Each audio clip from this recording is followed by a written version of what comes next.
Queridos amigos de la Ciudad de la Radio, hoy es lunes 29 de junio del 2026. Inicio de esta semana la voy a llamar post-sísmica porque estamos llevando a esto una serie de trabajos con respecto a todo lo que ha sucedido en Venezuela y que por supuesto de alguna u otra manera queremos buscar a nuestros especialistas, a los expertos verdaderamente, a los que no improvisan, sino los que tienen suficiente estudio y capacidad y conocimiento sobre las cosas que han sucedido. Han pasado ya más de 100 horas. Hay una ventana crítica que está dentro de la 72 para la extracción de sobrevivientes. Las cosas están complicadas. Las hemos visto en medios como las redes sociales, donde por supuesto las cosas tienen que ver con la realidad de lo que está pasando allí dentro. No es fácil lo que estamos viviendo, es una situación muy compleja que por supuesto debe servir para tomar conciencia a todos de lo que se vive en Venezuela en este momento. Alguna gente dice es que los terremotos no se pueden prevenir, otros son los términos que son probables. Hay ciclos de medición, como los han demostrado algunos expertos internacionales, que dicen, bueno, ha pasado un ciclo, se puede estar venciendo y suceder las cosas. La probabilidad siempre tiene que estar presente porque es lógico. Pero la gente en Venezuela, y está demostrado, se burló hasta de la alarma de Google porque no la conocían. Por supuesto, esto es un aprendizaje lo que tenemos todos que tener y que de alguna u otra manera sirva para cómo debemos formarnos y debemos crecer. Quiero darle la bienvenida a el doctor Raúl Esteves, una persona con quien en mi larga carrera periodística he tenido, y bomberil, he tenido la oportunidad de aprenderle mucho y de compartir, de preguntarle. El doctor Esteves ha sido el inquieto docente no solo de las aulas, sino de campo. Fue uno de los precursores de la formación de las más calificadas que se ha tenido en Venezuela en su momento en el sistema de rescate de espacios confinados, donde Mérida cumplió una tarea sumamente importante. El día viernes conversamos con él, habló de la destrucción de la red sismológica de Venezuela, hizo énfasis en la red de hidrología que también hidrometeorología, perdón, que no existe para llevar ese tipo de registros, no en sismos, sino con lo que pasó en el Pará. No pierdo más tiempo en presentarlo. Quien quiera escucharlo también lo puede ver en nuestra cuenta de Instagram, @leoperiodista, porque hoy nos comprometimos en estar con todos ustedes ya a más de 72 horas de tener un balance de lo que se ha visto. El profesor ha sido consultado por medios de comunicación internacional en las últimas horas. Hemos visto el trabajo del país, la gente del CIGIP también pendiente, consultada por expertos norteamericanos. En fin, quiero aprovechar de saludar a un buen amigo de nosotros, el profesor Josué, quien está con nosotros, quien nos acompaña hoy y que bueno, está pendiente de lo que nos va a decir el profesor Raúl. Bienvenido, profesor, y de verdad en medio de todo este agite le agradezco mucho que haya venido al programa y que tengamos oportunidad de que lo vean en Venezuela y el mundo. Y ya a 72 horas de esa ventana crítica de los dos terremotos, qué se ha evaluado, qué se ha revisado, qué se ha conversado, y comienzan ya las valoraciones. Ahora, ¿qué hacer después de estos grandes terremotos? Gracias. Agradezco también a los oyentes, a todos los oyentes del programa, y agradezco en particular a Leo porque siento que es importantísimo conversar con la comunidad. Yo no traje una presentación, como se dice, sino más bien quiero mantener contigo una conversación sobre el problema e incorporar contigo y con la población, que me imagino que se podrá llamar por teléfono en algún momento. Sí, el que quiera nos envía para su mensaje. conversar con ustedes sobre lo que nos toca hacer en este momento y en el futuro inmediato. Más que hablar de tecnicismo sobre los focos, si fue uno, si se fue dos, hay una gran discusión ahorita a nivel académico sobre este problema. Quisiera que conversáramos sobre las tareas que tenemos en este momento y en el futuro inmediato. A mí, mira, hoy desde las 4 de la madrugada comenzaron a llamarme desde Caracas porque hubo muchas réplicas durante la noche y hacia las 7 de la mañana hubo uno inclusive, entiendo, de 5.1. Digo yo entiendo y probablemente porque como decía Leo, hay mucha información falsa en las redes, hay gente que se ocupa de poner fotos que no son, dar información que no es, incluyendo poniéndole el logo de instituciones. Entonces hay que buscar varias fuentes y tratar de, sobre todo, buscar información. Yo sugiero el Servicio Geológico de los Estados Unidos, en inglés es USGS, United States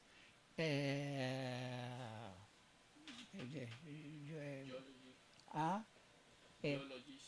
Geology System, sí.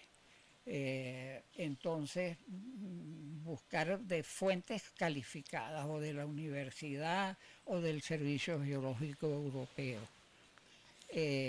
Y quisiera que en la primera parte hablemos de lo que está pasando en este momento con esas réplicas y de qué hacer en este momento y cómo podemos contribuir tanto los que están en el área afectada como los que estamos un poco más lejos, como en el caso del estado de Mérida. Profesor, se produce el sismo, están los rescates, las tres fases que son críticas, tratar de los sobrevivientes. Hemos visto todo lo que ya conocen los venezolanos en todo esto. Hay conclusiones, no sirvió para nada la red sismológica, no hay función. Los tiempos de respuesta, inclusive con los sismos de anoche, mucho más rápido, inclusive la red colombiana y mexicana que la propia red venezolana. Los tiempos de información son muy tardíos en todo esto. El sismo está, las réplicas se van a mantener, pero ¿qué debe hacer la gente de aquí en adelante? Sí, hay que tener en cuenta que uno llama réplica a todos los eventos sísmicos, los eventos sísmicos que ocurren después de un gran terremoto. Eso no quiere decir que no sean peligrosas, porque pueden haber réplicas. Las réplicas al fin y al cabo terminan siendo terremotos también, solo que de menor magnitud. Y pueden haber réplicas muy importantes. Y esas réplicas se van a mantener no en los próximos días ni horas, sino en los próximos meses, 2, 3 meses van a haber réplicas.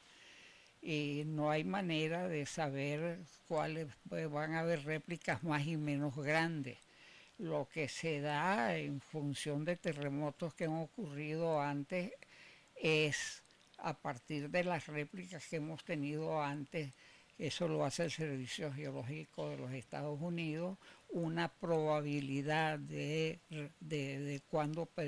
cuántas réplicas pueden ocurrir con el tiempo. En promedio la magnitud sigue bajando hasta desde los 7 y tantos grados, 7.5 grados de Richter, hasta llegar abajo, hasta cero. Pero en ese intervalo, claro, los terremotos de menor magnitud se van a dar con mucha más recurrencia que los más grandes, pero pueden haber réplicas perfectamente que sobrepasen los 5 grados, inclusive. Yo llegué a ver una noticia que tenía inclusive el logo del Servicio Geológico de los Estados Unidos, donde decía que era probable una réplica magnitud 6 para esta semana. Yo dudo que sea cierto eso, aunque tenía el logo de ahí, pero sí réplicas de más de 5 podrían perfectamente ocurrir en todo ese lapso, pues. Sí. ¿Cómo comportar la gente? ¿Cómo se debe Sí, preparar y comportar la gente de aquí en adelante, sí. profesor? Eh, Principalmente la gente del área afectada, aunque se puedan producir sismos en zonas más apartadas, incluyendo Mérida, perdón. Este, las recomendaciones, para resumir, es que en caso de un movimiento fuerte, la gente debe primero no salir, eso que se suele decir, que mantenga la calma. Bueno, no es fácil mantener la calma cuando hay un temblor de este tipo y empiezan a caerse las paredes y las cosas, pero sí no hay que reaccionar con prudencia y y tratar de hacer algunas, primero protegerse antes que nada de las cosas que pueden caer, no salir a la calle de entrada, a menos que estés pegado a una puerta, siempre la afuera va a ser mejor que la de adentro, pero en los primeros segundos del terremoto es que van a caer las cosas y saliendo hay más probabilidad que te caigan cosas que si te proteges donde estás debajo de una mesa o o un sitio, te pones en posición fetal agachado, tapándote el pecho y la cara para protegerte de los objetos que cambien y esperar unos segundos o fracciones de segundo a que pasen el movimiento fuerte. Van a sentir, por lo regular se sienten al menos dos golpes. El primero es la llegada, las ondas que se generan en el hipocentro. eh, Son de diferente tipo. Hay unos 4 tipos de ondas que transportan energía hacia la superficie, pero las primeras ondas, que se llaman P, no son tan dañinas, son ondas de compresión y de decompresión. Y entonces la primera que se siente, después viene la onda S, que es la onda secundaria, que también es fuerte y es un poco más peligrosa, pero la primerita fase del terremoto nos da tiempo, aunque sean pocos segundos, de tomar acciones como protegernos, proteger a los niños y a la gente adulta que esté ahí, no salir corriendo a la calle. Y como digo, esperar a que pasen esos movimientos fuertes, y una vez que pasen eso deberían repartirse dentro de la familia, eh, papeles, pues, lo que tienen que hacer. Alguien tiene que cerrar gas y electricidad. Durante los terremotos se suelen producir incendios por escapes de gas y chispas que producen las roturas del sistema eléctrico, cables y estas cosas, y entonces hay candela, se suelen producir incendios, entonces hay que cerrar gas, hay que saber dónde están, alguien que sepa, tú te vas a encargar de cerrar el gas, la electricidad, el agua inclusive, antes de salir. Hay que estar pendiente, como digo, de los niños y de los adultos mayores, no dejarlos atrás. La gente sale corriendo y se acuerda que se quedó la abuelita por ahí en un cuarto o un bebé. Y uno debería tener permanentemente en su casa, en zona sísmica, un maletín con algunos insumos esenciales para pasar las primeras horas fuera de la casa. ¿Cuáles son esos insumos? Bueno, medicina, agua potable. El agua es una cosa muy importante porque podemos tener mucha agua cerca, pero no es agua potable, nos puede enfermar. Entonces siempre hay que tener, le sugiero a la gente esas botellas de 5 litros de agua de esa con agua que se reemplaza cada 2, 3 semanas, pero tenerlo a la mano y sacarla con uno, porque no se puede consumir el agua afuera, pues. Inclusive de los chorros puede venir contaminada porque las tuberías se rompen, entonces hay que sacar agua potable, hay que sacar medicina, sobre todo la gente que tiene tratamientos continuos de diabetes, presión arterial, esas cosas, medicinas, eh, ropa, abrigos impermeables por si nos agarra la lluvia, tener cuidado que tengamos un calzado en buen estado porque vamos a encontrar muchos objetos tirados en el piso, la cantidad de heridos, porque de gente que sale descalza es enorme por lo regular en los pies. Eso uno debería tenerlo toda la gente y reemplazarlo cada cierta cantidad de meses. Eso debería estarlo permanentemente cerca de la puerta. Entonces, ahí podemos distribuir las funciones si estamos en la casa. Como digo, uno se encarga de cerrar estos servicios, otro se encarga de garantizar que el agua potable y algunos alimentos no perecederos, latas, salgan también, abrigo impermeable, medicinas, sacar estas cosas, ¿no? Antes de Sí, salir. tenerlas a mano. Y salir entonces definitivamente hacia un sitio que sea seguro, que hay que preverlo antes. O sea, porque el afuera va a ser siempre más seguro, pero no va a ser seguro si tenemos un poste con transformadores muy pesados arriba, que hacer un péndulo invertido. Hay que saber hacia dónde. Claro, si se está muy cerca de una puerta, que da tiempo de que salgamos en cosa de segundos y no nos preocupemos por lo que dejamos atrás, es preferible salir.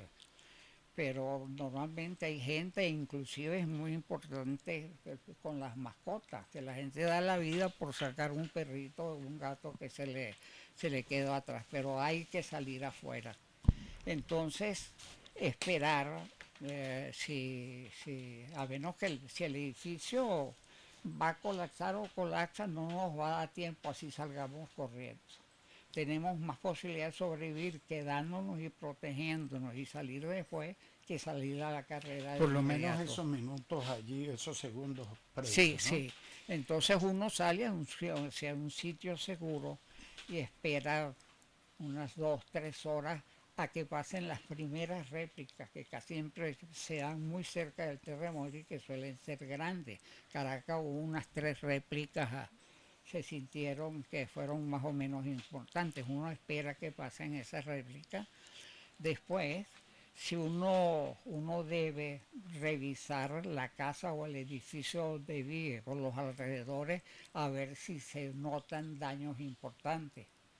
Eh, si ya ha dejado se separan un poco las réplicas, entonces la gente se pregunta, bueno, ¿cuándo regreso a la casa? La idea no es que regrese todo el mundo, sino que enviemos adelante o si en el caso de un edificio, 2 o 3 personas, si es posible, joven, que tenga facilidad de moverse dentro de escombros y tal, con un casco, aunque sea de bicicleta, de motocicleta, que entre a averiguar si hubo daño a la estructura. Muchas veces uno ve las paredes destrozadas y tal, pero eso pasó, por ejemplo, en el apartamento de un hermano mío que vive en las Palos Grandes, frente al edificio Petunia, que se derrumbó, un edificio como de 12 pisos que se derrumbó. Ese donde vive mi hermano sufrió muchos daños, pero en esas inspecciones que se le hicieron aparecía que la estructura estaba intacta. Entonces, pero aunque uno no sea ingeniero, uno entra con mucho cuidado y sobre todo se fija en la estructura, las vigas y las columnas, sobre todo las uniones de las vigas con las columnas, si están agrietadas, o sea, grietas en la pared no importa. Y en el caso de que haya grietas se vean en las columnas o en las paredes, hay que tener un instrumento para romper un poco y estar seguro que no es una grieta del friso, sino que realmente afectó la viga o la columna. Si hay algún tipo de afectación de fisura, por pequeña que sea, en la infraestructura, entonces la gente no debe entrar hasta que no se le haga una evaluación profesional de la edificación profesional por un ingeniero, sobre todo si es un ingeniero estructural, hay bomberos y gente de protección civil que ha sido entrenada o debería estar entregada para hacer una evaluación inicial. Entonces, repito, si hay alguna, hay que buscar la evaluación. En el caso de mi hermano se consiguieron y se le hicieron 3 evaluaciones así profesionales. Y aunque se veía muy dañado, eran solamente las paredes y la estructura estaba sana. En esos casos, la gente ya, esos 3 primeros tienen que apartar las cosas que están a punto de caerse. La gente que entra tiene que entrar con mucho cuidado, apartar las paredes que se hayan atravesado y tal, y poder regresar a la casa, sabiendo que van a ocurrir, a seguir viniendo réplicas, algunas grandes. O sea que hay que estar, si llega una réplica grande, que se sienta, hay que comenzar desde cero, hay que salir de nuevo de la casa, si no, hay que entrar a arreglar las cosas que pueden causarnos daños en el piso o las paredes que colapsaron, las cosas que representen peligros, y cuando toque acostarse o antes preparar, si no teníamos preparados todos esos insumos que yo dije, ropa abrigada, zapatos resistentes, Seguros. medicinas, agua, todo este tipo de cosas, tenerlas, porque si es una réplica grande hay que salir de Sí. nuevo. Profesor, tomamos de la recomendación que la gente no la puede apartar. Me gustaría que volvamos a entrar en decirle a la gente, tenemos una serie de seguidores en Ajá. Instagram bastante importante. Saludos del geógrafo Silvio Antonio Abreu Vázquez desde la ciudad de Valera, geofísico Raúl Esteves, una autoridad en materia sismológica, excelente la entrevista. Hablemos ahora, profundizar, ya después que usted ha podido revisar en estas 72 horas, la verdad de la red sismológica en Venezuela. Bueno, sí, tenemos que partir de que probablemente, muy probablemente, este ha sido el desastre de origen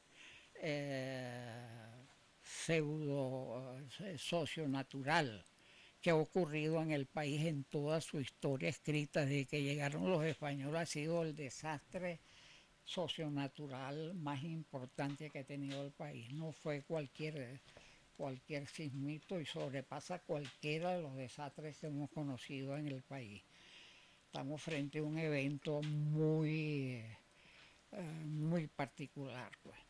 Y las cifras que se están manejando de muertos, heridos, edificios, van a ser superadas definitivamente en un número importante a las que se están manejando actualmente. Entonces, esa situación nos llega en momento en que toda la infraestructura que tuvo el país para enfrentar y estudiar estas eventualidades o estas amenazas, o sea, dentro de las amenazas naturales que nosotros manejamos, básicamente nos interesan 3. Los terremotos, las crecidas torrenciales, como la que ocurrió recientemente en el Páramo, las inundaciones que se dan en el caso nuestro en el sur del lago, y los movimientos en masa, los grandes deslizamientos, los grandes derrumbes. Entonces, tenemos frente a esa situación un país en el que se desarmó, se destruyó prácticamente toda la infraestructura que había. Venezuela contaba con una red nacional sismográfica que tenía, yo estoy hablando de 300, de repente un poco más, yo no recuerdo el número exacto, pero por lo menos pasan de 200 y tantas estaciones sismográficas en todo el país que manejaba Funvisis, la Fundación Venezolana para Investigaciones Sismológicas, que era la institución del Estado más importante, rectora pues de todo el problema sísmico en el país. Se manejaba esa red exitosamente, se sacaban boletines periódicos, y se hacían estudios con esa red de problemas que ahorita es muy difícil precisar, como lo que pasó realmente en los focos de este terremoto. Hay una discusión abierta que no vamos a manejar ahorita, porque ya, pero sí va a tener implicación en lo que viene más adelante.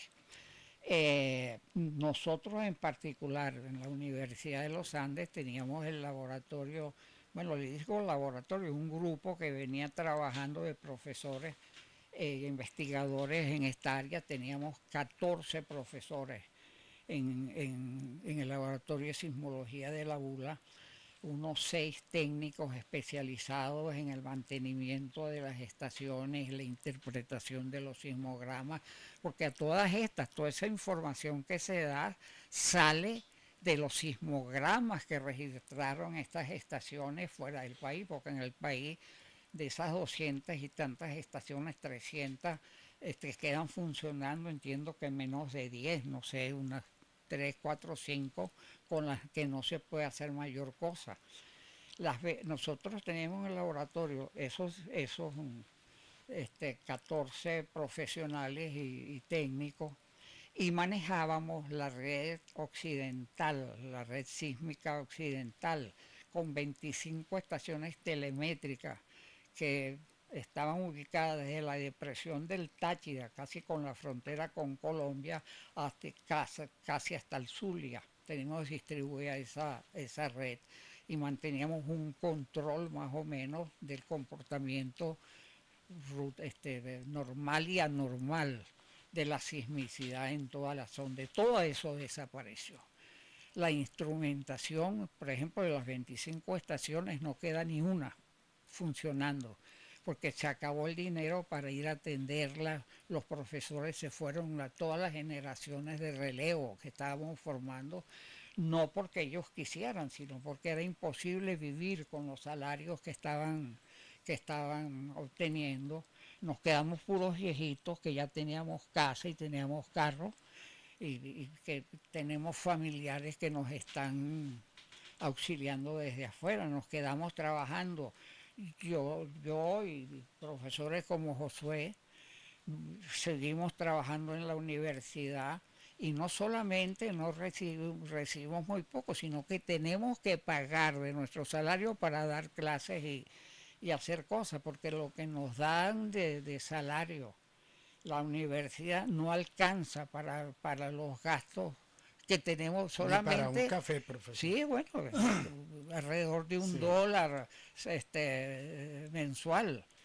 Yo solamente para mantener un internet de banda ancha, que lo necesito para mis clases y para comunicarme con los estudiantes y dar clases algunas veces y conferencias, tengo que pagar entre 50 y 80 dólares. Sí. Entonces, todo eso desapareció.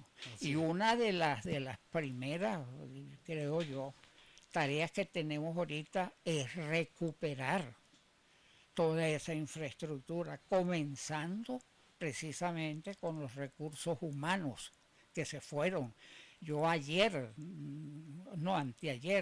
tuve una reunión internacional con todos los venezolanos que trabajaban en esta área y que están por fuera, no todos, pero una buena cantidad, porque todos están preocupados viviendo cómo hacemos para ayudar. Ellos ya están instalados allá con sus casas y tal, pero quieren participar. Ha sido impresionante la respuesta de la gente del país que está dentro y fuera. Eh, Como recuerdas, yo soy padre de un cocinero conocido, Sumito Esteves. Y Sumito me decía que está en Italia ahorita, que él ha estado en contacto permanente con todos los cocineros de carácter conocido que están unidos desde hace 3 días, produciendo comida para llevarla directamente a los sitios llevársela a la gente que está trabajando en el rescate de la gente. Ni siquiera los centros de acopio, porque hay mucha probabilidad de que se dañen o se los roben. Hay una información de última hora. El gobierno hasta ahora aparentemente ha suspendido el ingreso de periodistas a la zona de impacto. Creo que la orden es emanada de la propia Presidencia de la República. Me lo confirma el equipo de prensa y también el profesor José. Profesor, en su larguísima experiencia y haber estado en tantas evaluaciones de daños en campo, comienzan a aparecer algunas cosas con muchas características. Usted habló sobre todo el problema de los palos grandes, los sedimentos que hay allí, pero curiosamente en el caso de Caracas, de esa franja afectada, los edificios parecen a veces colapsado en el piso 5. No sé si ya he obtenido esa información sobre lo que es el látigo de onda, todo el comportamiento de la estructura. Y vemos la aparición de viviendas de interés social totalmente destruidas, inclusive algunas desplazadas, ¿no? No han colapsado, pero están desplazadas. ¿Qué ha pasado allí en lo primero o lo que ha conversado usted con parte del equipo que está realizando? Sí, eso se conoce y se esperaba, porque en este país desapareció prácticamente el Estado de Derecho. Las leyes venezolanas en particular tienen considerado todos estos problemas, y existe el Código de Construcción Antisísmica desde hace años y se va actualizando. La última actualización creo que fue en el 2023, para incorporar cada vez nuevos conocimientos y que definen cómo deben hacerse las construcciones civiles para que sean capaces de soportar sismos, sean sismos resistentes. Eso existen, todas esas normas. Existen estudios, a mí me angustia como profesional. Entonces, tratamos con el profesor Ángel Andara la falta del cumplimiento de la norma, para que engrane todo eso allí. Bueno, eso está pasando no solamente con los terremotos, sino en todas las áreas, en el área médica, en el área de salud, en el área de vialidad. Eso está pasando en casi todas las áreas. Que la ley aquí en Mérida, por ejemplo, no solamente existe la ley nacional en la que yo participé, de la Ley Nacional de Gestión de Riesgos Socionaturales y Tecnológicos, que establece derechos y deberes de todos los factores que intervienen en esto. O sea, el sector del conocimiento, donde estoy yo, o sea, de los profesionales que son los que saben qué pasó, por qué pasó, cómo pasó y qué debe hacerse para arreglarlo. Eso está, pero mira, desde hace 30 años hay proposiciones nuestras al respecto. En los palos grandes que tú estás diciendo, en algunos municipios que logramos en los que logramos hacer algunas cosas preventivas, se llegó a analizar casa por casa, de todas viviendas, casas y edificios, el estado de vulnerabilidad de esos sitios, de las calles, de los servicios públicos ahí, tanto que inclusive hay un sistema de información geográfico en formato PDF que tú te metías, yo no sé si todavía existe porque se creó un edificio que nuevo que alberga todo un instituto de gestión de riesgo de la municipalidad y tenía una página web donde tú te metías y veías, señalabas con un puntero tu casa o tu edificio y sabías, por lo menos había una evaluación primaria de la edificación. Se habían revisado bien la situación de todas las líneas vitales en detalle en varias ciudades importantes del país, Caracas, Barquisimeto, Mérida, Cumaná, existen estudios de microzonificación sísmica donde las ciudades, hay mapas de las ciudades con los sitios más o menos peligrosos frente a la amenaza sísmica. O sea, todos esos trabajos existen hace 20, 30 años y se ha intentado eh, que llegue al Estado. Y la responsabilidad no es solamente del Estado, por eso se habla de gobernanza y no de gobernabilidad, sino que la población tiene responsabilidades también. Cada vez que un alcalde o un gobernador o un ministro presenta un estado, su estado de cuentas anual, que nadie lo oye, hay que preguntarle si cumplió con las obligaciones que establece la ley en relación a estos problemas, si se está cumpliendo las normas Covenin, si qué se ha hecho con las normas Covenin y los edificios ya construidos, porque al partir de, por ejemplo, del 23 se incorporaron conocimientos nuevos, pero ¿qué va a pasar con lo que ya está construido?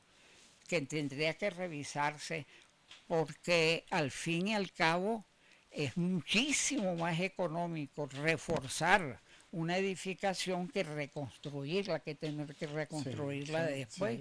Bueno, entonces nada de eso ha pasado y no ha pasado no solamente por la responsabilidad del gobierno, sino de la población que no le exige a las autoridades públicas las cuentas que debe entregar en relación a todas estas obligaciones.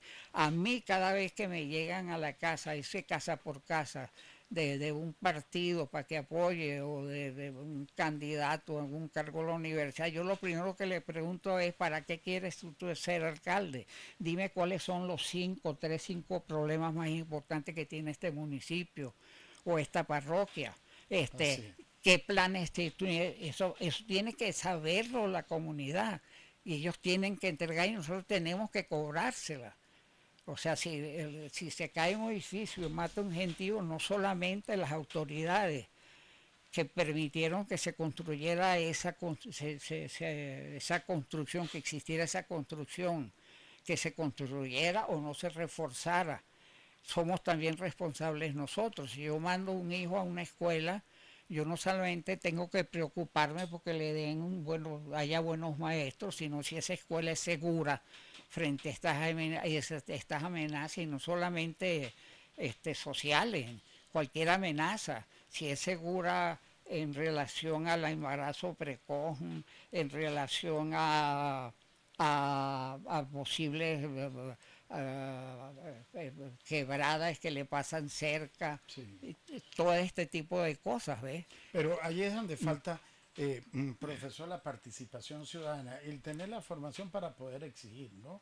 Porque suceden cosas tan interesantes y usted lo dice ahorita. Los partidos políticos sí tienen el casa por casa actualizado, pero resulta que se presenta una emergencia de esto y no tienen ni remota idea de lo que está sucediendo. Sí, y la excusa es que yo no lo sabía, yo no lo sabía. Entonces, en la ley que se aprobó, se está comprobado. O sea, una persona que es estamos hablando nada más de Caracas, cuando aquí en Mérida hay una serie de estudios que tienen décadas. Yo recuerdo y le explicaba al equipo de cosas particulares que la universidad libraba en ese momento y fijaba posición ante construcciones, ante casas, ante edificios.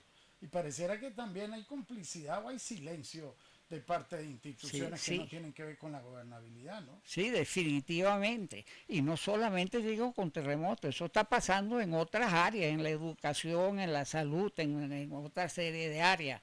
Y y hay que tener en cuenta que la norma sísmica se actualiza y cada vez que se actualiza, eso se refiere a las nuevas construcciones que se hagan, pero ¿qué vamos a hacer con que ya están construidas? Que hay que chequear, por ejemplo, que estas líneas vitales, las casas que se hicieron, si se cumplen con las nuevas normas o no, porque hay que actualizarlas. O sea, en este momento yo puedo ver las normas y ver si mi edificación cumple con esas normas que están ahí, si lo hicieron como tenían que haber hecho la edificación. Pero sale una nueva norma y yo tengo que revisar si mi edificación también cumple con las nuevas normas. Y si no cumple, tengo que buscar cómo la resuelvo.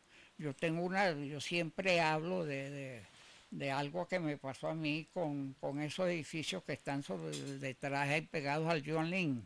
Hace añales, hace no Residencia del sé, Viaducto, eso sí, hace sí, de hace 40 20 años, 30 30 años, yo años, recuerdo.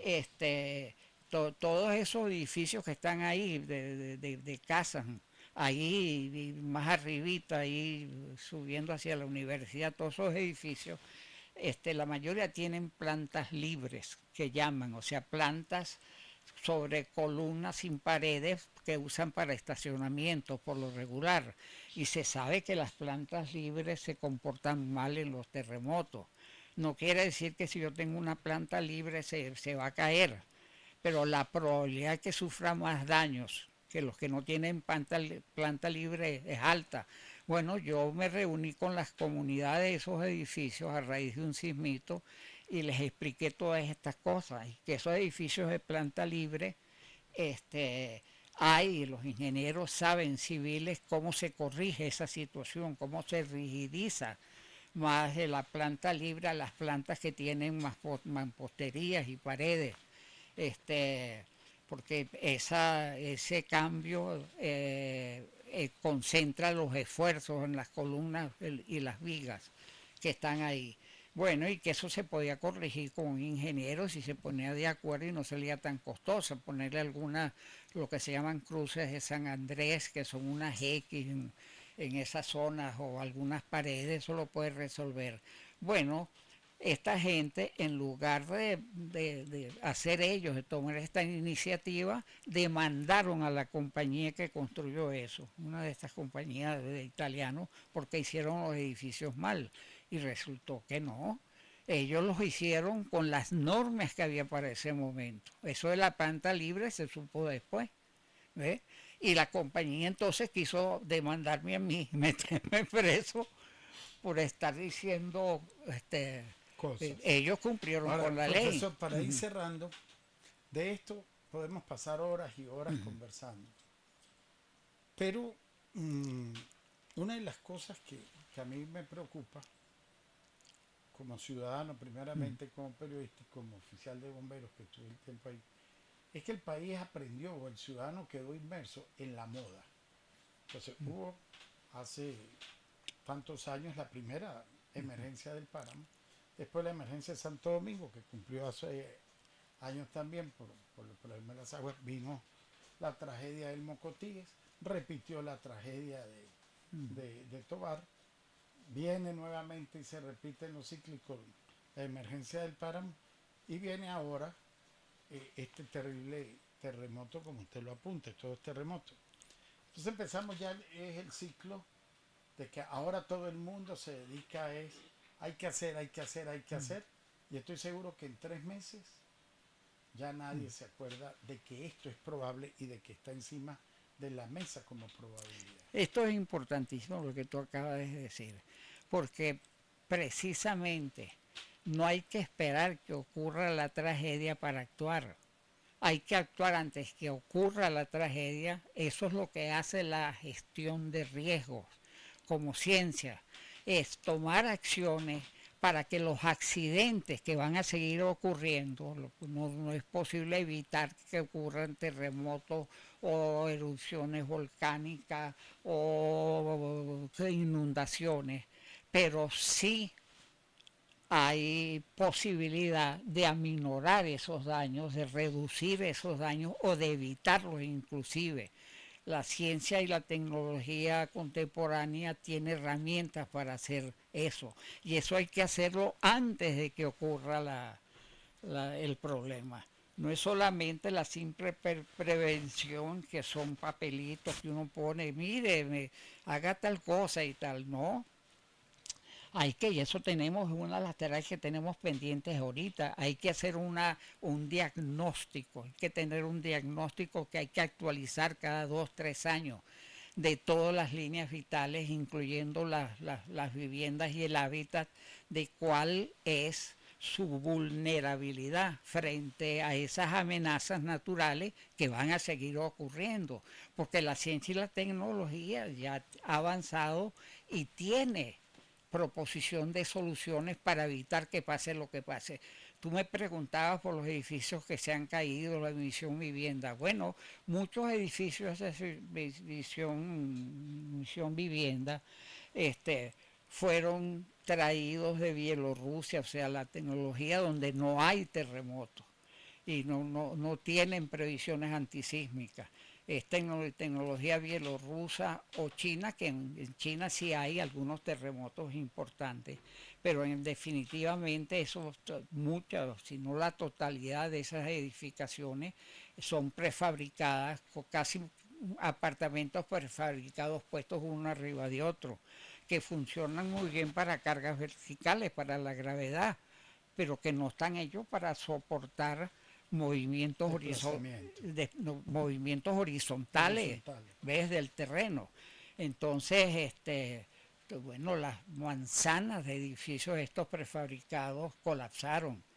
Y después, como te digo, es posible que las nuevas construcciones incorporen lo que las normas establecen desde el 23, pero no se han revisado todas las edificaciones que existían antes y que no cumplen con estas cosas. Una de las primeras cosas también que hay que hacer ahorita, tarea, es el problema asociado a la educación, a la capacitación, no solamente técnica, como la capacitación. Los planes de respuesta que queda demostrado que no funcionan. Exacto, ¿no? O sea, para rescatar en espacios confinados y tal, sino en las comunidades, para enseñar de alguna manera a que la gente aprenda a evaluar su vivienda, la vivienda de los alrededores, la vivienda de la comunidad frente a cada una de estas amenazas.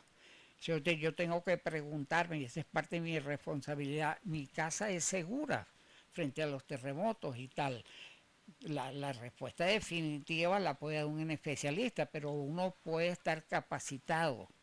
Uno puede capacitar a la población para que haga una evaluación primaria y detecte cuáles son los problemas que tiene mi vivienda y el terreno, que es muy importante. La vivienda puede estar muy bien hecha, y si está hecho en un terreno con problemas, entonces igual va a sufrir daños grandes.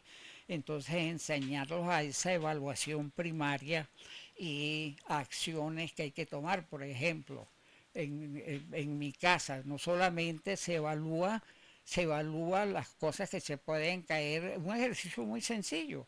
Pónganse a mover horizontalmente su casa y piensen todas las cosas que se pueden caer o no, y cómo puedo yo evitar que se caigan, sino que hay que saber qué voy a hacer si estoy en el comedor, si estoy en el cuarto, si estoy en el estudio. ¿Y qué hacer de día y qué hacer de noche? ¿Qué hacer de día, qué hacer de noche? ¿Qué hacer en el sitio, en el sitio de trabajo? Así es. O sea, tú que pasas aquí de mediodía un día, ¿qué hago si empieza a temblar en este momento estando aquí?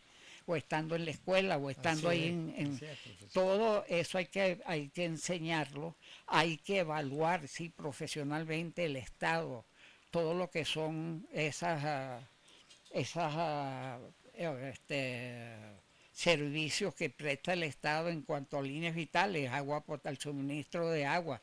O sea, garantizamos que el suministro de agua potable, nosotros que tenemos aquí, el problema más grave que tenemos en relación al suministro de agua es que la planta de agua potable que está aquí en el vallecito donde yo vivo tiene una tubería que entra a Mérida, que pasa sobre el río y que está en un deslizamiento prácticamente activo, sí, que activo. es esa entrada arriba que tiene arriba la entrada hacia el valle. Entonces, ¿cómo vamos a resolver ese problema si se rompe esa tubería que aporta como el 80% del agua? La electricidad, que también, por cierto, una de las centrales importantes que distribuye está en la entrada del Vallecito, ahí pasan líneas de 75.000 voltios o algo así por el estilo, atraviesan todo el Mucujún, el río Mucujún, y entran también por esa entrada de Mérida que está tan peligrosa. Entonces, todas esas evaluaciones y diagnósticos tenemos que adelantarlos nosotros, tenemos que buscar salidas, soluciones para eso, todo el problema de educación. Entonces yo, por ejemplo, en mi casa la idea es un poco eso. Uno sale afuera, revisa si la cosa está más o menos bien e inmediatamente busca qué pasó con las casas de los vecinos. Tu casa puede estar bien y puede ser que un vecino sí necesita ayuda, quedó gente atrapada. Algo de esto se puede adelantar y después la comunidad toda tiene que organizarse. Nosotros, por ejemplo, allá en el Vallecito tenemos que el centro de acopio, el centro de manejo de todo, es el sitio donde está la escuela, que hay una área techada muy grande, toda la cancha, hay cocina, hay comedor, al lado está el ambulatorio médico.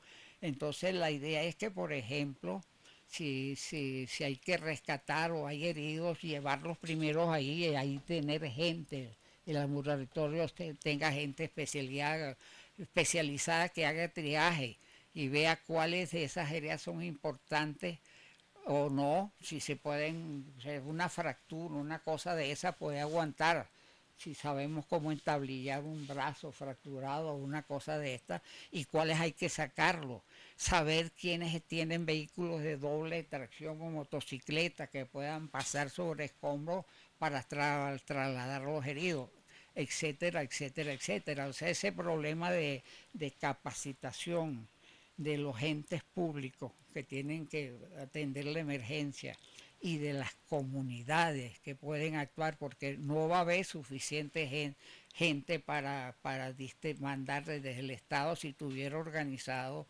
para atender un evento de esa magnitud grande. Profesor, muchísimas gracias, porque tenemos muchas preguntas. La gente pregunta sobre el terremoto de Caracas.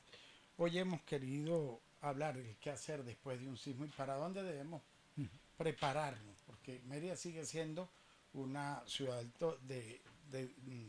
catalogada sísmica, pero no hay que caer tampoco en esa serie de especulaciones de que va a temblar, va a temblar, va a temblar. Eso no es así. Eso no es así. Lo que prevalece en la frase sabia del profesor, hay que actuar antes de que ocurra la tragedia. Sencillamente, todo el mundo revise su casa, piensen mientras que estás en el trabajo, dónde están los niños en la escuela. Es muy importante la ubicación de que cada uno notifique, mire, yo voy al trabajo, yo voy, y no es un sistema de control, es un problema de organización. El que no quiera aprender de una cosa tan fuerte y tan delicada como la que hemos vivido en Venezuela, sí. Venezuela se ha convertido en este momento en un país referencia en el rescate de áreas de espacios confinados. Fíjense lo que nadie pensó, colapso del aeropuerto de Maiquetía, por donde entran todas las cosas. O por donde comenzaron fue por Maracay, pero en el caso de Mérida seguramente volverá la interminable discusión del aeropuerto de Mérida.